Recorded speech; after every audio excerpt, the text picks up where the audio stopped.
Allergy Asma ఉన్న వాళ్ళకు గురకొచ్చేటటువంటి అవకాశాలు చాలా ఎక్కువ ఉంటాయి.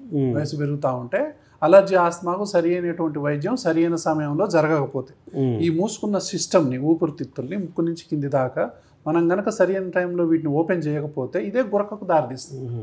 ఈ గురక అనేటటువంటిది చాలా పెద్ద సమస్య.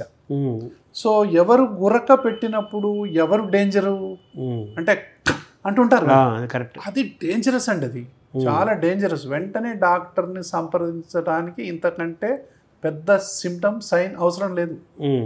ఇలా రోజుకు నైట్ పూట 40 సార్లు 50 సార్లు అనేవాళ్ళు ఉన్నారు. వాళ్ళు పాపం ఇలా ఇలా ఇలా కదిలిస్తూ ఉంటారు. సో ఒక్కొక్కళ్ళు గురక విపరీతమైన తీవ్ర స్థాయిలో ఉంటుంది. వాళ్ళు నిద్రపోతుంటే పక్కోళ్ళు చూడలేరు పాపం. ఇళ్ళలు కనబడుకుంటే ఇంకా విపరీతమైన గురక. కొంచెం సైడ్ తిరిగితే కొంచెం తగ్గుద్ది. మళ్ళీ వీళ్ళల్లోనే అతి నిద్ర ఉంటుంది. ఏ పని అసలు ఏం మతిమరుపు ఉంటుంది, అతి నిద్ర ఉంటుంది, కుటుంబ సమస్యలు వస్తాయి, ఫ్యామిలీ సమస్యలు వస్తాయి, దాంపత్య సమస్యలు వస్తాయి. ఒక్కటి కాదు, గురక వల్ల 100 సమస్యలు వస్తాయి.